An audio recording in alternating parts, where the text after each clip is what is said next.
Greetings, this is Dr. Sandra Cabot.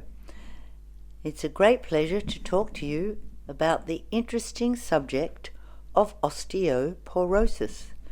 I am doing 3 videos on osteoporosis. This first one looks at causes and risk factors for the disease. The second and third videos look at effective natural treatments and effective drugs for osteoporosis. Sometimes when I ask a patient, well, do you know what osteoporosis, do you know what osteoporosis means?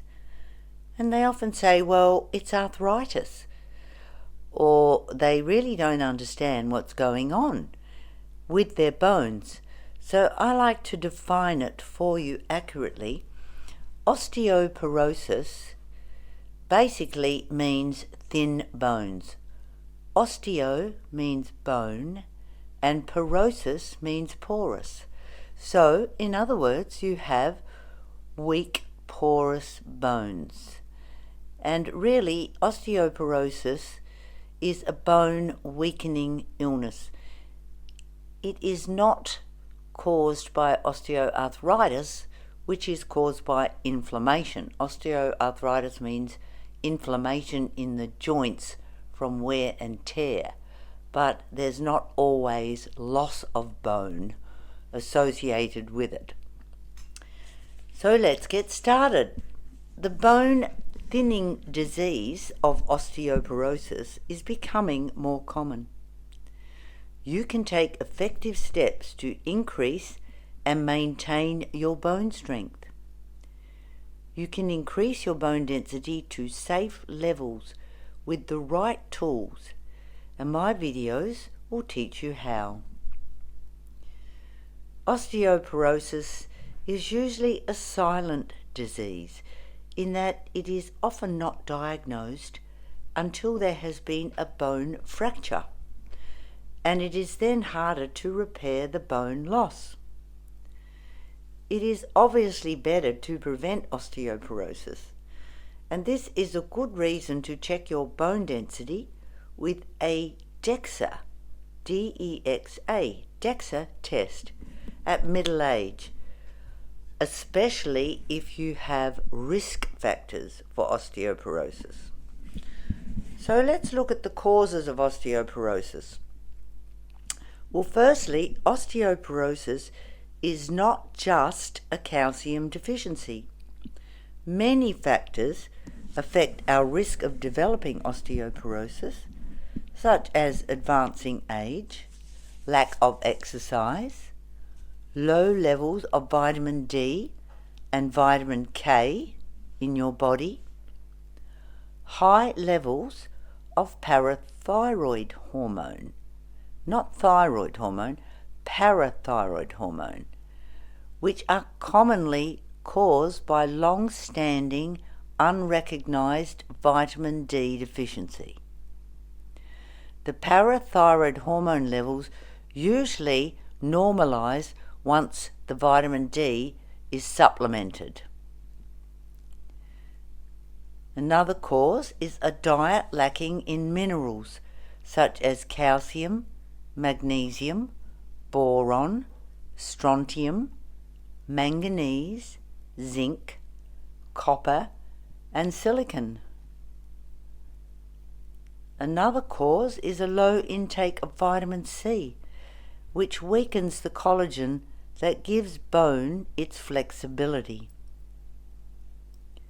Another cause is low levels of the sex hormones, estrogen, progesterone, and testosterone, especially in women with a premature menopause, so that's before the age of 40.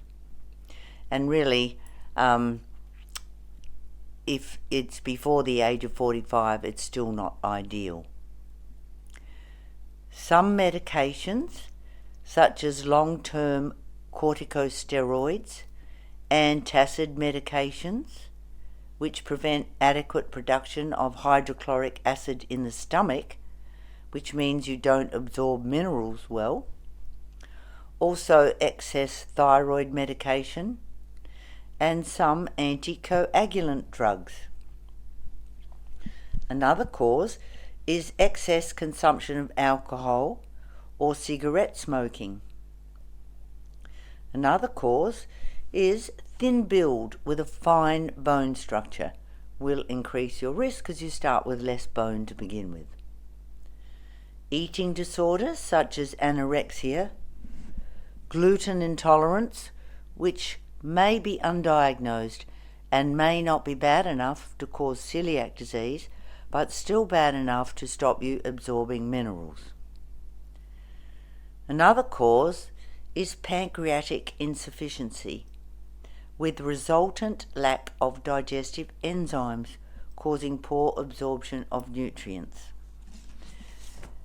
So you can see there's quite a few risk factors for osteoporosis, and it's not just a simple case of not getting enough calcium in the diet, and is more related to our modern day lifestyles.